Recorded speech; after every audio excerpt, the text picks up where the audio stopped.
Sa liwanag ng umaga, nariyan ang iyong biyaya. Sa himig ng hangin, nadarama ang iyong kalinga. Sa bawat hakbang, ikaw ang gumagabay. Napakaganda ng buhay sa iyong kamay. Sa bawat araw na dumaan, pag-ibig mo'y walang hanggan. Ang mundo. Okay, God's morning mga kapatid. Isang mapagpalang umaga po sa ating lahat. At muli sa ating daily devotion. Nandito po tayo sa ating God's morning. At ngayon po ay araw ng Friday, November 14, 2025. At sa araw at oras po nito, tayo po ay tutungo sa ating pag-aaral muli, sa ating devotion, daily devotion, at patunguhan po natin ang talata mula po sa Isaiah 25 verse 1, at ito po ipamagatan nating exaltation for eternal strategies. Sabi nga po, marvelous plan in wisdom. Sa ating pagpapatuloy, tayo po ay muli sasamahan ng aking partner para po tayo ay samahan at basahin ang talata ito. At paunahan po tayo sa ating pananalangin. God's morning mga kapatid, tayo po ay babasa sa Isaiah 25 verse 1. O Yahweh, ikaw ang aking Diyos, pupurihin ko at dadakilain ang iyong pangalan, sapagkat kahanga-hanga ang iyong mga ginawa, buong katapatan mong isinagawa ang iyong mga balak mula pa noong una. Amen. Tayo po ay manalangin. Hallelujah, O Lord. Maraming salamat po, Panginoon. Patuloy ka po namin itinataas sa aming pag-aaralan ngayong umagang ito. Ako po ay nagpapasalamat sa lahat ng biyayang patuloy namin tinatanggap, Panginoon. Patuloy nawa mo kami bigyan ng gabay sa aming pag-aaralan ngayong umagang ito, O Lord. Bigyan niyo po, patuloy niyo po kaming gabayan kasama ang iyong banal na Espiritu upang lubuksan naming maunawaan at aming maisa pamuhay at tumimo sa aming puso at aming maisa pamuhay ang lahat ng mapag-aaralan namin ngayong umagang ito. Maraming salamat po, Panginoon. Ganun din, humingi rin po ako ng kapatawaran sa mga nagagawa ang kasalanan, Panginoon. Patuloy mo pong gabayan ang bawat isa at patuloy mo pong pangunahan ang buhay namin, Panginoon. Maraming salamat, O Lord. At ang lahat po ng aming mapag-aaralan ay aming itinataas at aming ipinapanalangin sa pangalan ng inyong anak na si Jesus. Amen. Amen. Ating Panginoon Diyos, mga kapatid, at ito po sa ating pag-aaral ngayon. Lagyan ko lang kung naliwanag yan. Okay? Ay sabi nga po, exaltation for eternal strategies, at marvelous plan in wisdom, sa atin pong talakayang ito. Sabi nga po, ang Isaiah 25 ay parte ng sasabi po nating malaking section, dahil yan po ay mula doon sa chapter 27 hanggang chapter 24 hanggang chapter 27. Ito po ay tinatawag na tinatawag po ng mga theologians o ng mga scholars na Little Apocalypse, ni Isaiah, parang yung Revelation na pinag-aaralan natin.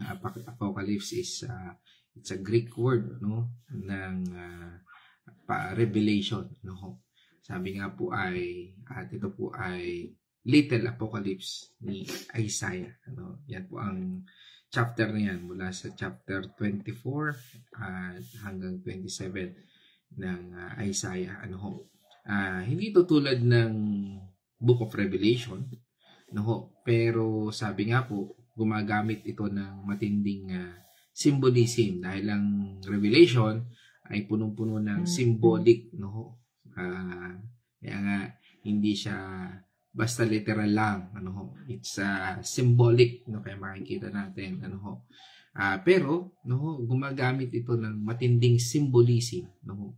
Para ikwento, no, ang judgment ng Diyos, no, at ang future ng restoration. Paano niya i-restore ang kanyang bayan o ang bawat mananampalataya ng ating Panginoon Diyos. No, parang movie trailer, no, na parang nanonood ka ng sabihin natin mga Korean novela. Yung pinakikita yung past, yung present, at saka yung future. No? Parang ganun ho siya. Ganun po ang vibe ng temang ito, no? Ng Isaiah 25. At balikan lang po natin ng konti ang ating balikan tanaw natin ito. Ang panahon po na yun, no, nandun po ang Assyrian Empire, no. Sabi nga at ito ay naging isang malaking threat, no, sa bayan ng Israel at ng mga tao, no. Sabi nga ang mga tao doon ay tempted, no, na umasa sa mga foreign alliances, no, o imbis na sa ating Panginoon Diyos. Ibig sabihin, mas inaasahan nila yung pakikipag-ugnayan, no, sa mga tao, sa mga bansa o sa anumang impluwensya, no, imbis na sa ating Panginoon Diyos. Yan po ang tema o konteksto ng talatang ito, no, na nakadepende sa mga tao, nakadepende sa mga bansa, ano ho, kung gaano ka-impluwensya ang bansa imbis na yung relasyon sa Panginoon Diyos. At ang mensahe po nito ng ating butihing propeta Isaiah ay ano po, ito ay mix na babala, ano ho, para sa judgment ng kasalanan at pag-asa. Magkahalo po, no? Sabi nga, yung pag-asang ito, yung ultimate na pagkapanalo o victory ng ating Panginoon Diyos sa ating buhay. Kaya nga, i-breakdown natin ito. Basahin ko lang po muna ang ating talata doon sa Amplified Version at doon po natin kukunin. Sabi doon, O Lord, you are my God. I will exalt you and I will praise and give thanks to your name.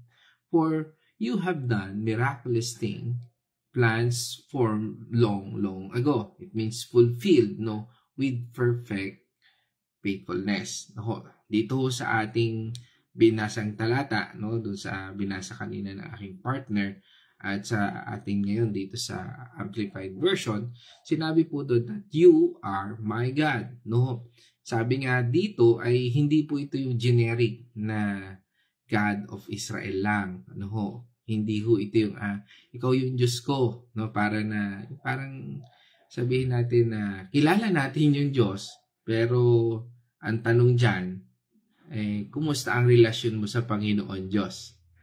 Siya ba ay Diyos mo talaga? O sinasabi mo lang, Lord, you are my God, pero hindi ka naman sumusunod sa Kanya. Wala kang panahon sa Kanya. Kaya ang sinasabi dito ng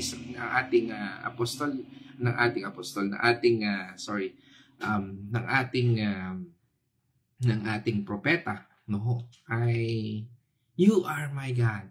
No, hindi ito yung parang sinabi lang natin o binabanggit lang natin, no? Kaya nga sabi ng Panginoon, di ba? Sa Matthew 6, no? Sa Matthew 7, no? Na hindi lahat, no, ng nagsasabing Diyos ko, no, ay makapapasok, no? Sabi nga ng Matthew sa atin yan, na hindi lahat makakapasok kung nagsasabing Diyos ko, Panginoon, no, ay makakapasok sa kaharian ng Diyos. Kaya nga ito ay binanggit dito, you are my God, no? Hindi ito generic, no? Lagi natin tandaan na this is, sabi nga ay meaning po nito na si Yahweh ang personal na Diyos, no? Na sa atin ay, sabi nga ay kinukunan natin ng lakas, binibigyan natin ng tiwala, no? At sinasamba natin, no? Tandaan natin, pagdating ng panahon na yon, nakakalungkot yan kasi minsan nakala lang natin, kilala natin yung Diyos. Pero pag dumating yung judgment day, yung revelation, no, na katulad ng sinasabi dito ni Isaiah, no, sa Isaiah 25, pagdating ng revelation, dahil hindi ka nagbigay ng panahon, hindi intentional yung relationship natin sa Kanya, God will tell, hindi kita kilala. Kaya nga, dito, mariin sinasabi ni Isaiah, at katulad din natin, no? This is personal na pagtawag natin sa Kanya, na makasasabi tayo sa Kanya. Kaya nga sa bawat mananampalataya o tagasunod na ating Panginoon Jesucristo, no? It emphasize this intimacy, no? Ito pong intimacy na ito. Kaya tayo ay nakatatawag sa Kanya, no? Ng Lord, my Savior, no? O sabihin na natin na maganda po yung sinabi diyan sa sa Romans 8 verse 15. Basahin po natin 'yon, no?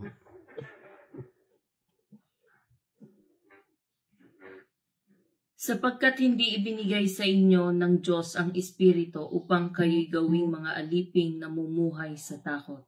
Sa halip, ibinigay sa inyo ang Espiritu upang kayo'y gawing mga anak ng Diyos kahit nakakatawag tayo sa Kanya ng Ama, Ama, Ama ko.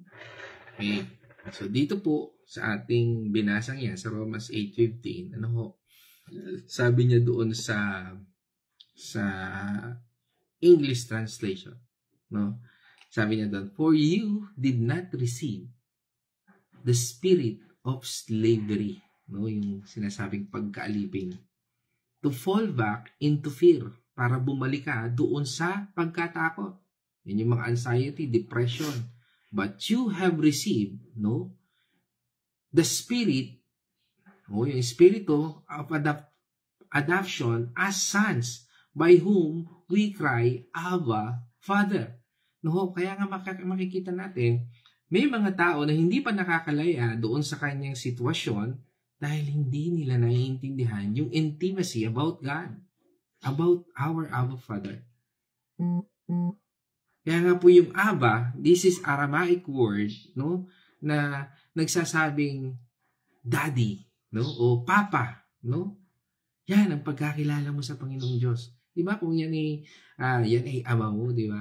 Yan ay higit pa sa kasundo mo kahit na hindi kayo minsan nag-iimigan pero alam mo hindi ka niya iiwan hindi ka niya pababayaan Yan po yun. Sabi nga, ito'y term of endearment. Hindi formal o malayong tawag. Ibig sabihin, ano siya? Malapit lang siya sa'yo. Close kayo. Sanggang dikit. Kaya nga dun, nabanggit din yun, the spirit of adoption. No? Hindi tayo biological na anak ng Diyos, no? Dahil makasalanan tayo. Pero pinili niya tayong maging anak sa pamamagitan ng ating Panginoon Jesucristo. Basahin po natin yun, John 1 verse 12. Subalit ang lahat ng tumatanggap at sumasampalataya sa Kanya ay binibigyan niya ng karapatang maging mga anak ng Diyos. Yan. Yung sumampalataya at sumamba. Huwag natin paghihiwalayin yun dahil marami nanampalataya lang sila pero hindi sila sumasamba. Mas importante sa kanila yung mga hilig ng laman o yung mga makamundong gawain. Bakit po mahalaga ang intimacy na to? Higit lahat para sa ating mga tagasunod na ating Panginoon Jesucristo o mga born-again believers. Why? Kasi hindi transactional po ang relasyon. Hindi po yan parang yung transaction lang na okay, punta ka dito, ganito, ganyan. Hindi po yung transaction na gano'n.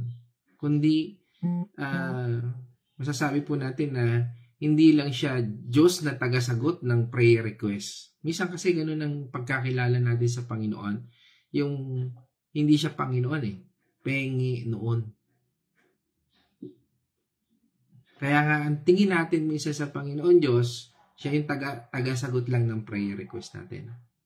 O pwedeng sabihin natin na ang tingin natin dyan yung boss sa langit. Hello, boss. No? Mga kapatid, siya ay Ama. na gustong makasama at makilala tayo ng personal. Kaya nga po, inihikayat lagi tayo ng Panginoon. No? Nagbasa tayo ng Biblia. Umattend tayo sa Bible study.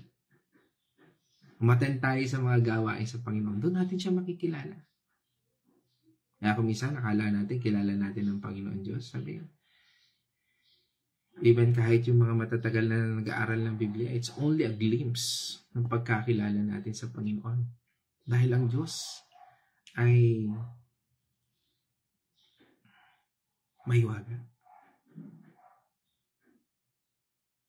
Sabi nga sa atin ng Jeremiah 9 verse 24. Kung may nais magmalaki, ang ipagmalaki niya ay ang pagkilala at pagkaunawa niya sa akin, sapagkat ang aking pag-ibig ay hindi nagbabago, makatarungan at matuwid ang mga ginagawa ko. Ito ang mga bagay na nais ko.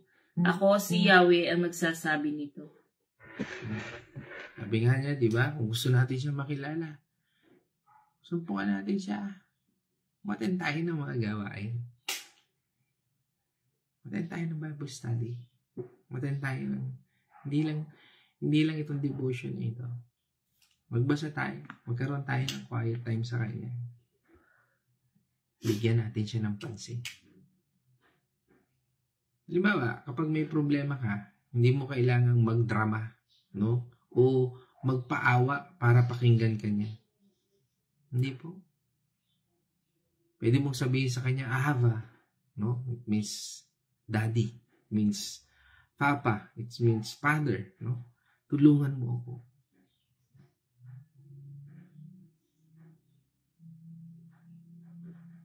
Tulad ng paghingi ng tulong ng anak sa ama. Ganyan po ang gawin nating attitude.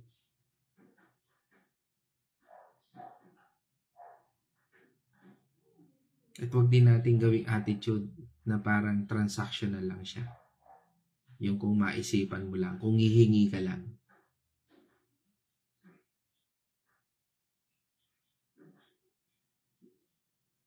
At ito rin po ay resulta na kung tinanggap mo o na-experience mo, natanggapin ng si Kristo bilang Panginoon tagapagligtas mo, ito ay resulta nito. Diba, sabi nga, bago tayo naging Kristiyano, we are spiritually dead. Sabi sa atin, Ephesians 2 verse 1. Ephesians 2 verse 1. Nung unay patay kayo dahil sa inyong pagsuway at mga kasalanan. Patay po tayo dahil sa mga pagsuway natin. Pero, nang tanggapin natin ating Panginoong Kristo, binago niya ang identity natin. Mula sa alipin, tungo sa anak. Yung binasa natin kanina sa Romans. Kaya nakatatawag tayo ng Abba Father. Kaya nga, ang panalangin natin ay, sabi nga ay, conversation, hindi ritual. Yung parang, pag sinabi po natin ritual, yung basta binanggit lang natin, parang ganon. Hindi ganon. It's conversation. Pakikipag-usap. Lord, salamat sa araw na ito. Lord, ganito po nangyari sa akin. Lord, ganito, ito po yung ginawa nyo. Salamat po. It's a conversation. Parang anak na nagkukwento sa ama. Hindi robot na nagre-recite ng wishlist. Turn right. Going left. You're going to Ravine. Yung gano'n. Hindi po gano'n. Hindi siya robot. No? Hindi siya AI. No? Kundi personal na relationship. Naglang natawa ako doon sa robot no? Kasi maraming ganyan yan Marami pong Kristiyano ngayon na parang robot. No? Akala nila Kristiyano pa sila. Yung sinasabi nga sa atin na Laodicea, pero they are wrong.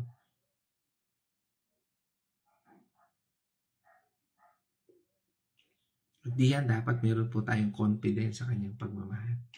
Confident ka ba? Dahil alam nating anak tayo, hindi tayo dapat matakot. Mahiya na lumapit sa kanya. Kahit sa mga kasalanan o kahinaan natin. Sabi nga sa atin, di ba, Hebrews 4 verse 16. Kaya't huwag kayong mag-atubiling lumapit sa trono ng mahabaging Diyos upang makamtan natin ang habag at kalinga sa panahon ng ating pangangailangan. Amen. Sa end of days, no, sa end times, yan tayo lalapit kung makapapasok tayo sa end times. Kaya nga dapat lagi tayong nandun sa trono ng habag ng ating Panginoon Diyos. Ano yun? Yung kapayapaan. Peace. Alam mo na nagagawa mo yung pinagagawa sa iyo ng Panginoon Diyos. Hindi ka nakabase doon sa tradisyon, kultura. Yan yun. Halimbawa, kahit nagkaroon ka ng relapse sa iyong bisyo, pwede mo sabihin, Aba, nahihirapan ako. Tulungan mo akong bumangon. O, kasi minsan, di ba, pag nagkakasala tayo, instead na lumapit tayo sa Panginoon Diyos, lumalayo tayo, nagkasala ako. Di ba? Alam naman ng Panginoon Diyos, di mo malilihim yan. Kaya mas kailangan mo siya. Dahil siya, kaya kanyang bigyan ng solusyon. Siya, kaya kanyang bigyan ng strategy. Kaya nga po yan, di ba? Kaya kang bigyan ng Panginoon. Kaya nga, isang tanong, paano natin may papakita ang intimacy nito o yung relasyon natin sa Panginoon Diyos? So, worship natin. Sa mga pagpupuri natin. Minsan, nakala natin yung pagiging hyper lang natin. Hong the name of Jesus. Worship na pag-iyak-iyak. Naku po. Hindi po ganun. Hindi lang yan sa pagsigaw ng hallelujah, kundi pagpapakumbaba sa kanyang presensya. Doon ba? Nandun ba yung ating pagpapakumbaba sa presensya ng Diyos? Kaya yung tinatawag yan yung pag-iyak sa kanyang harapan eh. Hindi sa harapan ng mga tao. Minsan kaya ka umiiyak, kaya ka nagiging emotional ay dahil doon sa gusto mong i-impress yung tao, gusto mong magpabida. Again, hindi natin kailangan magpabida. Bakit? Ang Diyos na nakakakita sa ating puso, ang siyang nakakatiyak na kung totoo o hindi ang iyong pag-iyak sa kanyang harapan. O pagtawa sa kanyang kagalakan. Nasusuri niya ang puso natin. Kaya sa worship, no? In worship, tinitingnan ng Panginoon Diyos yung puso natin. Kaya kung nakakalundag ka dahil because of His presence, alay mo yun sa Panginoon. Kahit nga sa tithes hindi niya tinitingnan yung halaga o kung paano mo ginawa. Kasi madami po ang ano dyan madami ang lason dyan sa tithes no? Tapos ginagawa pa lang gatasan, no? Ang tithes ng maraming denomination. Nakalulungkot po yan. Dahil alam ng Diyos kung totoo, kung genuine yung ating pag-aalay nito. Yan po yung worship. Minsan nakala lang natin kumanta ka lang. Itaas mo lang yung kamay mo. Magluluhod ka, mag-iiyak ka. Okay na yun. Pero, okay talaga yun. Kung yan, talaga ipinagagawa sa iyo ng Panginoon. O nararamdaman mo talaga siya. Pero kung tinuturuan mo lang yung sarili mo, umiyak ka. Lumuhod ka. Laksan mo ang boses mo. It will not move. God will not move.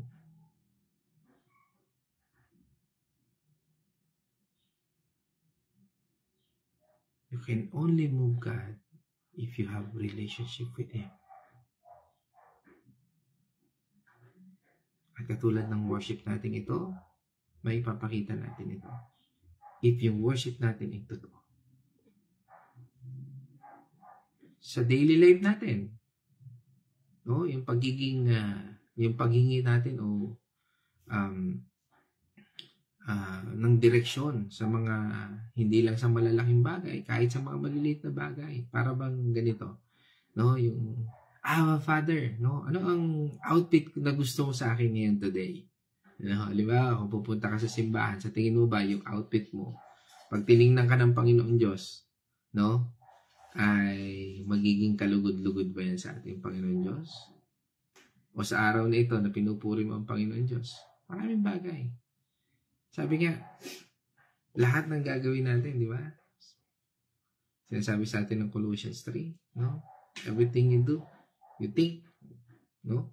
Do it for the glory of God. O pag-share natin, no?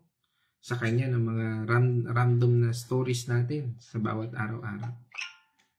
Ang daily life ba natin ay ganon? O ang daily life natin ay punong-puno lang ng, Lord, pahingin ito. Lord, bigyan mo ko nito. Lord, ang tagal mo naman.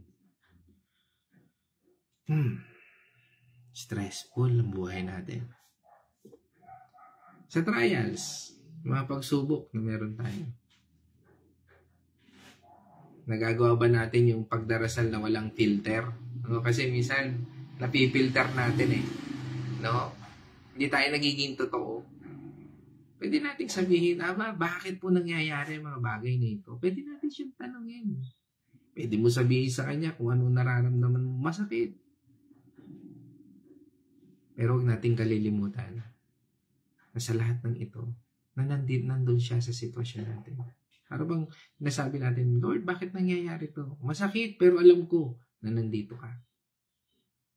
Ang pagtawag natin ng Ava Father, no, ay hindi lang salita. It's identity. Sinasabi mo sa iyong sitwasyon, sinasabi mo sa mundong ito, sinasabi mo sa iyong sarili na ikaw ay anak ng Diyos. Dahil anak ka niya. Pwede kang mabuhay ng may peace, ng kapayapaan, kahit na may chaos sa iyong buhay. Dahil sa anak ka niya, may purpose ka. Kahit feeling mo, lost ka o nawawala ka, hindi mo malaman kung saan ka pupunta. Dahil anak ka niya, meron kang confidence. Kahit nagkakamali ka. Kahit nagkakasala ka. Yan po yung tatlong yan. Peace, process, a purpose, and confidence. Yan lagi nating hanapin. Yung kapayapaan, layunin, at confidence.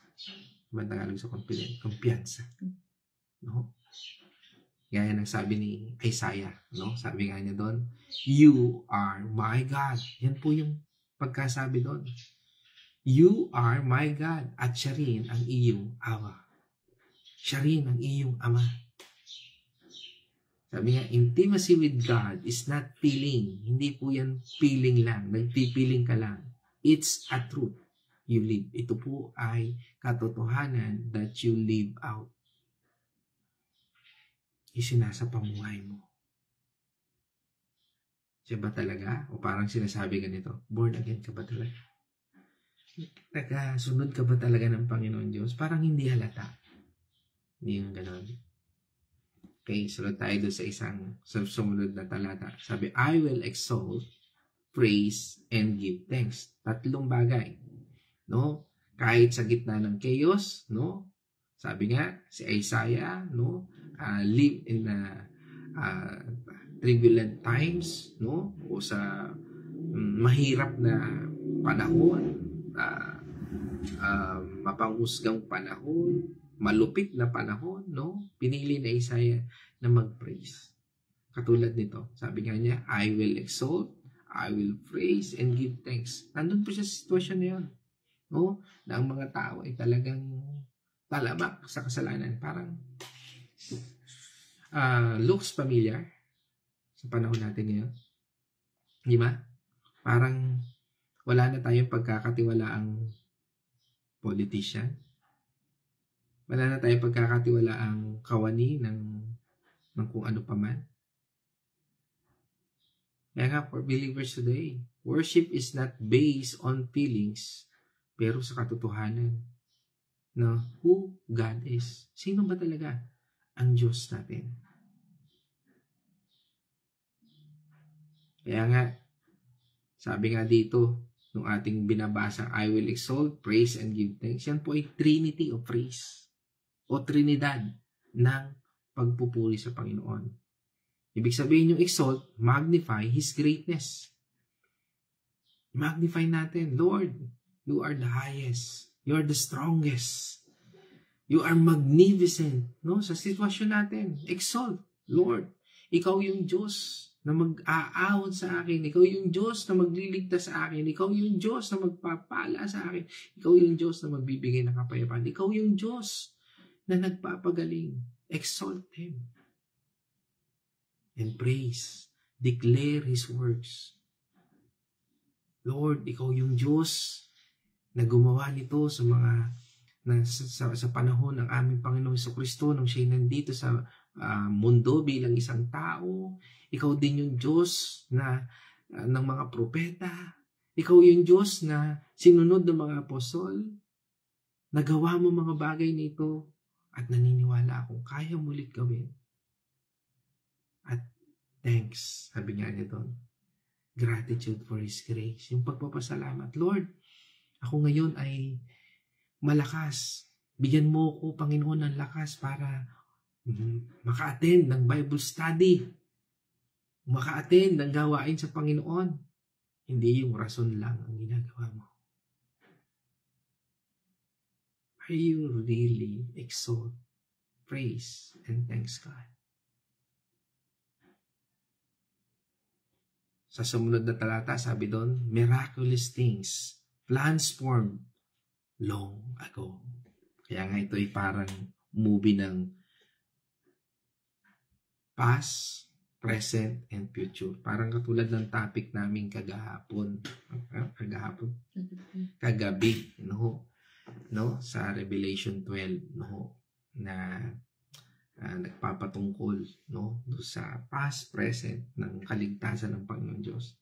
It's like and almost similar, no, ng topic natin ngayon, no? Ang mga himala, example, yung sa Exodus, di ba? Yung paalipin, yung mga nangyari po doon sa Exodus. No? Sa cross, yung pagkabuhay na ulit ng pagkapatay ng ating Panginoon at yung pagkabuhay ng Panginoon sa resurrection. Sabi nga ito ay hindi random. Parte ito ng plano ng Diyos mula pa sa simula. Sabi nga sa atin ng Ephesians 1 verse 11. Dahil kay Kristo, tayo rin ay naging pag-aari ng Diyos na siyang nagsagawa ng lahat ng bagay ayon sa layunin ng kanyang kalooban. Imagine po natin, from generation, pinalano niya na ito. Na ngayon, tayo ay nagdi-devotion. Na tayo ngayon ay nagpapahayag ng salita ng Panginoon Diyos. Na tayo ay nakakilala sa Panginoon. At layunin din ng Panginoon na yung ibang mga kapatid natin na hindi pa nakakilala sa Panginoon ay makakilala rin sa Kanya. At magkaroon ng relationship. Hindi lang basta makakilala. This is ancient wisdom from God. His plans is older than time. Pero hindi po siya outdated. Masasabi natin, ano na yan? Pace out na yan. Hindi po siya na-pace out. He is perfectly timed at purposefully. Ganun po ang Panginoon. Hindi po siya pwedeng maging outdated. He is always demanded, kinakailangan. Pero marami pong tumatalikod. Diba? Sabi nga sa atin ng Ecclesiastes 3 verse 11. Iniaangkop niya ang lahat ng bagay sa tamang kapanahunan. Ang tao'y binibigyan niya ng pagnanasang alamin ang bukas, ngunit hindi binibigyan ng pangunawa sa ginawa ng Diyos mula sa pasimula hanggang sa wakas. Amen. Maaaring hindi natin yan naiintindihan kasi marami po talaga na Kristiyano na gusto lang sa simula. Pero hindi talaga tumatagal. No? Pansinin nyo na lang yan sa Bible study. In my experience po, ang dami ko na pong narinig in life na pastor, hindi na ako talaga liliban sa Bible study. And yet, Kaya nga lagi ko sinasabi sa kanya at paalala, huwag mo sabihin yan. Pray for him. Panalangin mo sa Panginoon Diyos na magkaroon ka ng katatagan. Dahil marami na ako nakita, marami na ako narinig. And yet, sa ngayon, hindi ko na sila nakikita sa Bible study.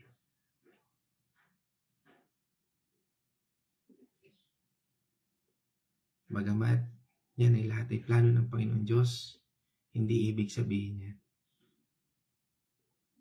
na tayo ay maging complacent. Kaya nga, minsan, sa mga tao na nagkakaroon ng konting kaalaman sa Biblia, tumitigil na sila doon sa punto na, ito hanggang dito na lang ako. Alam po na ito eh. Okay na ako. Ligtas na ako hanggang wakas. Katulad ng Book of Revelation, pinakita dyan yung iba't ibang klase ng attitude ng church. Attitude natin. Kung paano natin siya tingnan bilang Diyos. Nandun ba talaga yung pagiging Diyos niya sa buhay natin? Tungo tayo doon sa sumunod. Sabi doon, fulfilled with perfect faithfulness. Tandaan po natin, ang ating Panginoon Diyos, no failed promises lang.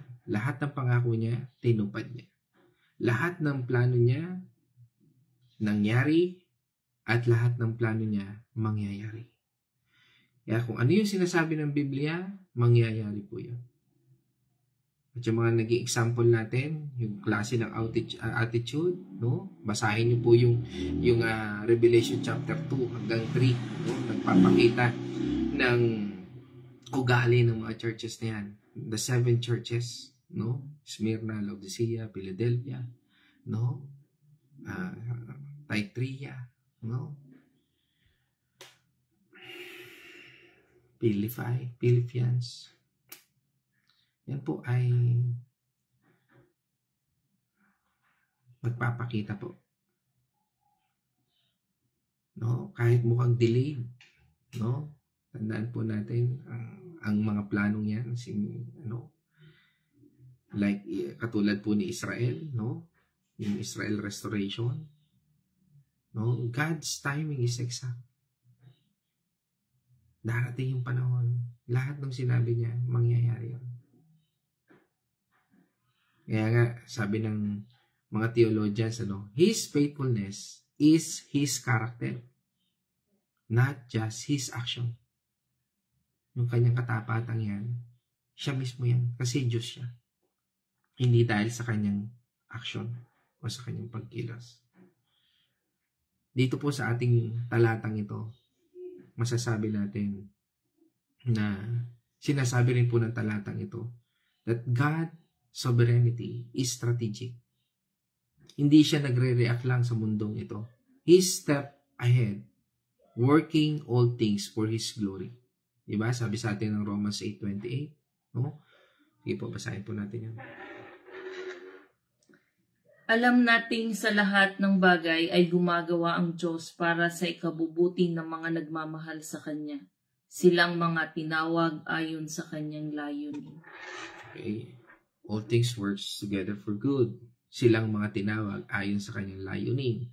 Pero, hindi lahat sumusunod sa layunin. Tama?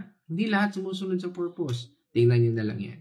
Kahit ilang beses na nag-i-schedule ng Bible study ang inyong mga pastor, ilan lang umaten.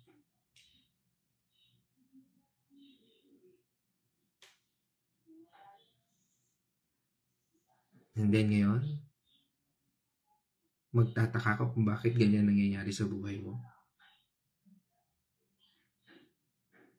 And then sinasabi mo, you trust God. Tandaan po natin, laging nagpapaalala ang Panginoon Diyos. Lagi po siya nagbibigay ng gabay. Kung tamad ka, huwag mong expect na makita mo yan. Ang pagkilos ng Diyos sa buhay mo.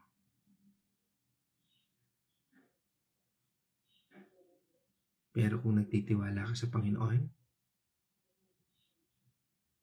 nagtsatsaga ka, Kahit hindi mo gets ang sitwasyon mo ngayon, pero nagtitiwala ka sa blueprint ng Diyos na hindi kanya pababayaan, hindi kanya iiwan, makikita mo yan. Na kahit na hindi mo nakikita ang progress ng iyong pinananalangin, pero nagtitiwala ka. Pero pagtitiwala kasi dyan, yung pag-attend sa mga Bible study, pagbabasa ng Biblia, pananalangin, yan po yun. Yung worship, yun ang nabanggit natin kanina. And that is God's sovereignty. Kaya nga po strategic yan. All things works together for good, according doon sa mga taong sumusunod sa bawat purpose. Kung ang purpose mo, binigyan ka ng pagkakataon ng Panginoon Diyos, halimbawa, contractor ka, gumawa ka ng tama. Kung politician ka, gumawa ka ng tama. Pakilala mo yung Diyos. Kaya ka gumagawa ng tama. Kasi naniniwala ka sa iyong Panginoon Diyos.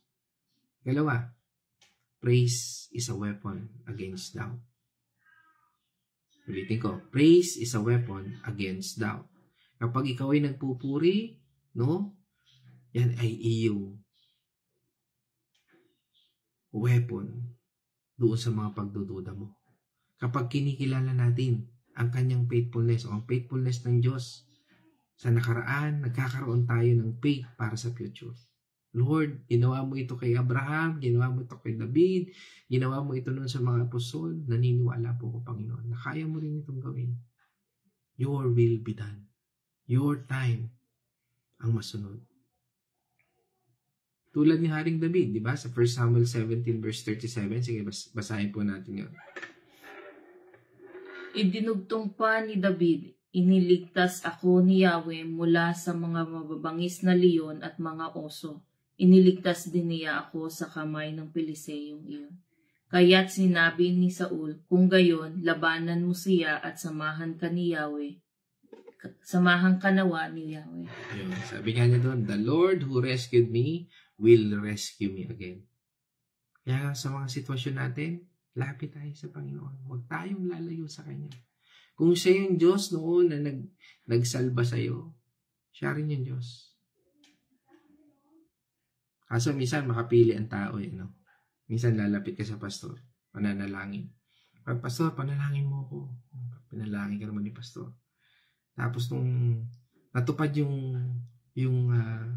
panalangin mo, sasabihin mo, ay, si ganito yung, no? Dahil sa pagsamba ko sa ganitong santo, kaya nangyari yun. Pero hindi. Ang Diyos talaga ang nagbigay sa iyo noon. Hindi doon sa mga nakalulungkot minsan eh.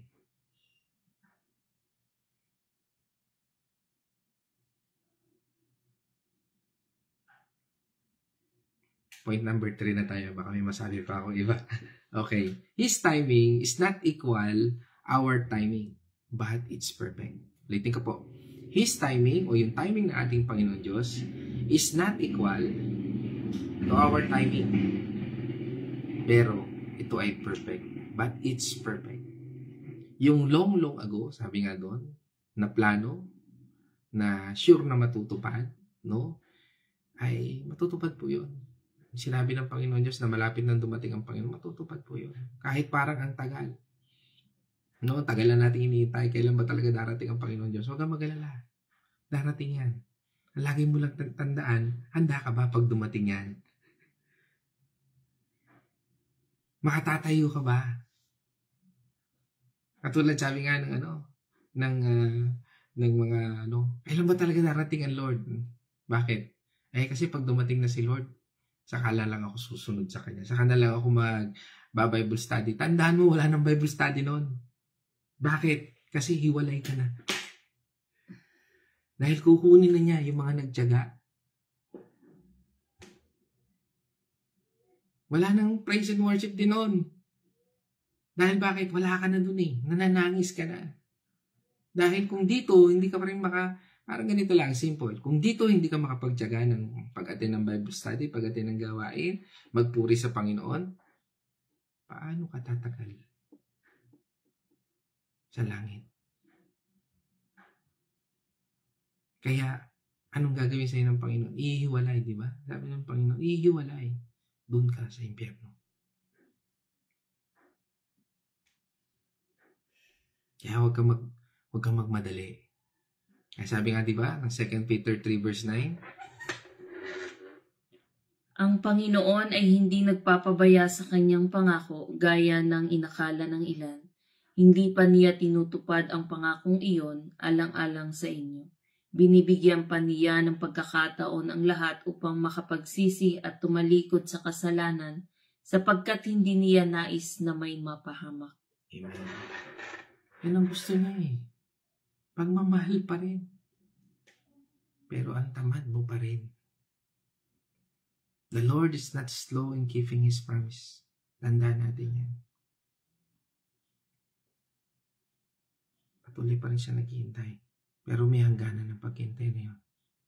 Kaya nga huwag nating sagarin. Kaapat, your trials are part of His eternal story. Yung mga pinagdaraanan natin yan. Sabi nga, daanan mo lang pero huwag mo tatambayan. No?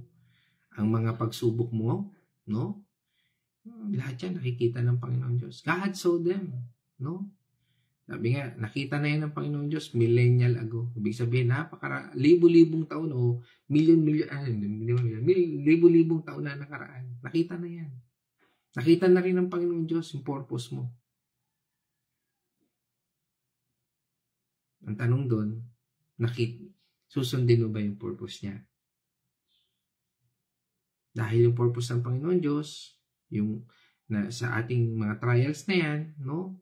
Ay ang purpose niya dyan is to refine us, to save others, or magnify His power. No, sabi natin ng James 1:2 verse 4. Mga kapatid, mag-alala kayo kapag kayo'y dumaranas ng iba't ibang uri ng pagsubok. 3. Dapat ninyong malaman na napatatatag ang ating pananampalataya sa pamamagitan ng pagsubok. 4. At dapat kayong magpakatatag hanggang wakas upang kayo'y maging ganap at walang pagkukulang. Yan. Yan po ang gawin natin. Magpakatatag tayo. No? Sa paraan ng pag-attend natin, again, paulit-ulit na po ako. Parang sirang plaka. Pero yan po sinasabi kasi ng Biblia eh. No offense. Pero yun po, ang katotohanan na sinasabi ng Bible.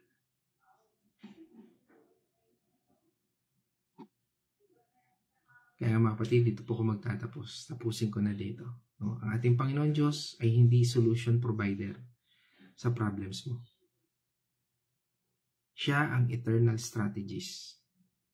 Ibig sabihin, may perfect script siya sa buhay mo. At sa buong sanlibutan. Kaya kung minsan hindi na nangyayari yan abruptly, may gusto siyang baguhin sa'yo. May gusto siyang alisin sa'yo. Kaya kahit magulo ang mundo ngayon, piliin mo magtiwala. Piliin mo magtiwala. Again, for the last word, His plans are unshakable. Ang plano ng Panginoon Diyos, hindi yan masishake.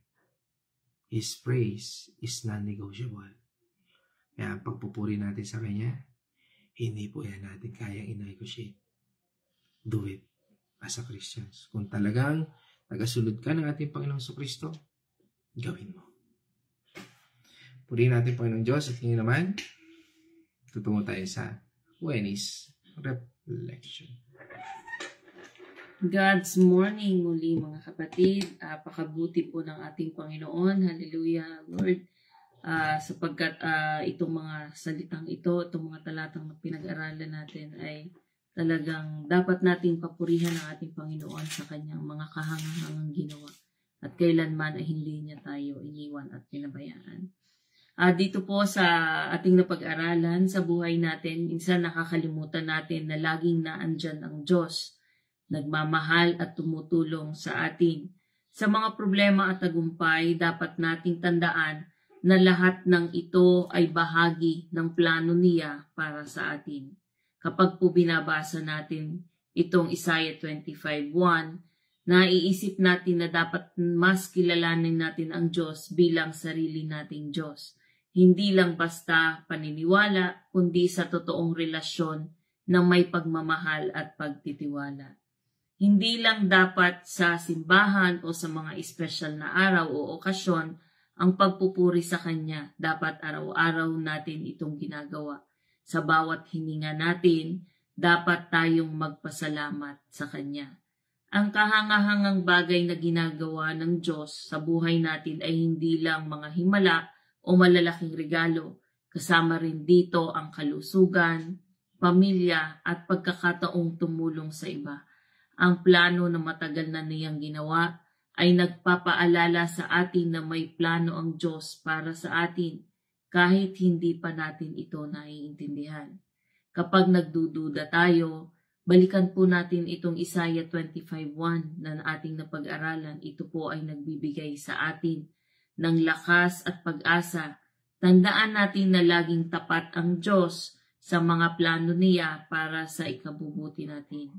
Kaya sikapin po nating sundin itong ating mga napag-aralan ngayong umagang ito dito sa Isaiah 25:1 para sa buhay natin. Purihin natin ang pangalan niya sa lahat ng ginagawa natin. Magpasalamat tayo sa mga regalo niya at magtiwala sa plano niya. Sa ganong paraan makikita sa buhay natin ang pag-ibig at katapatan niya. Ito pong mga paalalang ito ay lagi po nating naririnig pero minsan po ba nagagawa natin? So ito pong mga paalalang ito sa atin ay kailangan po nating purihin ang ating Panginoong Diyos sapagkat ang Panginoong Diyos lang po, siya lang po ang nagbigay ng lahat ng anumang meron tayo. Kaya wala po tayong dapat ipagmalaki sa Kanya. So yun lamang po. Maraming salamat. Mag-ingat po tayong lahat and God bless po. Amen. Praise God. Salamat sa iyong reflection. At ngayon naman, tayo po ay dadako naman sa ating comment section, no? Sa ating mga masusugid, mga matsatsaga na lagi nating nakasama daily. Pinangunahan po yan ang ating kapatid mula po sa Liliw, Laguna, ang ating Nanay Edna, at pagbati po sa buong Arosena family. Yan. At sinundan po yan ang ating kapatid mula naman po din sa San Pablo, no?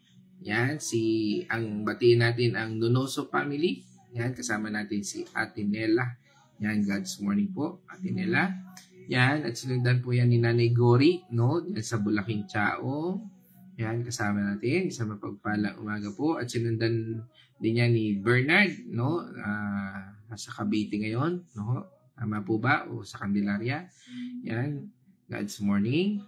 Yan, Bernard Castillo Mandigma. Yan, batiin natin ang Castillo Mandigma. Yan. At kasama rin natin ang ating kuya, diyan, ating kapatid, no, sa Bulaking Chaong, si Kuya Chris, at pagbati sa Silang Artillaga family. Yan, palakas ka kuya. Yan. At pagbati rin natin sa ating kapatid na lagi rin natin nakakasama na ngayon, ano?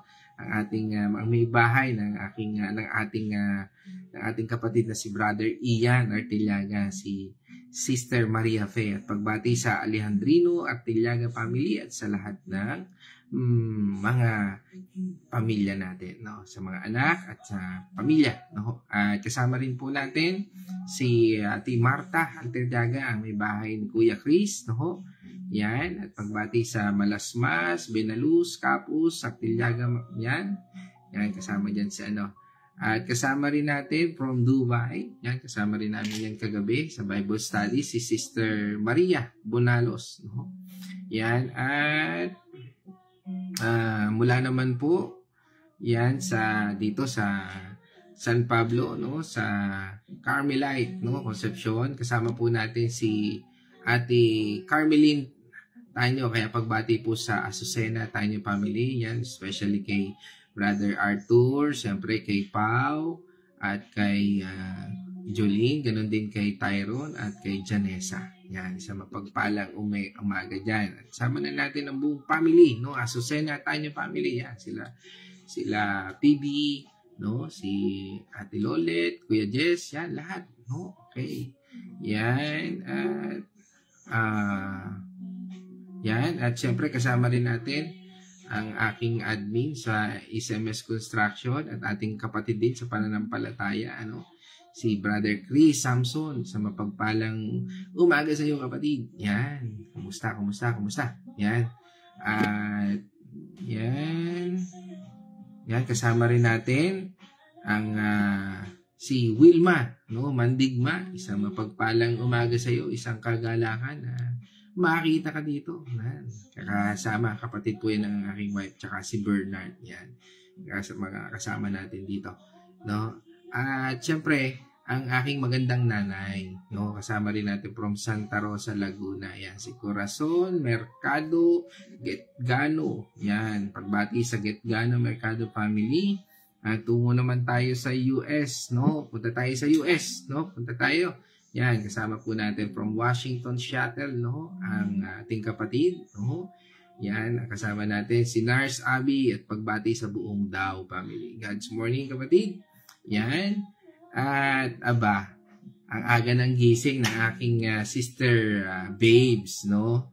Yan, isa mapagpalang umaga sa iyo, kapatid, no? Sounds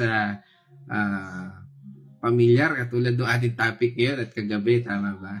No, yan, kasama po natin at pagbati sa buong family ni Sister Babes. Yan, kasama sila Kuya Ramil, no? Si Isaiah, at ang buong at ang mga anak nila po. Yan.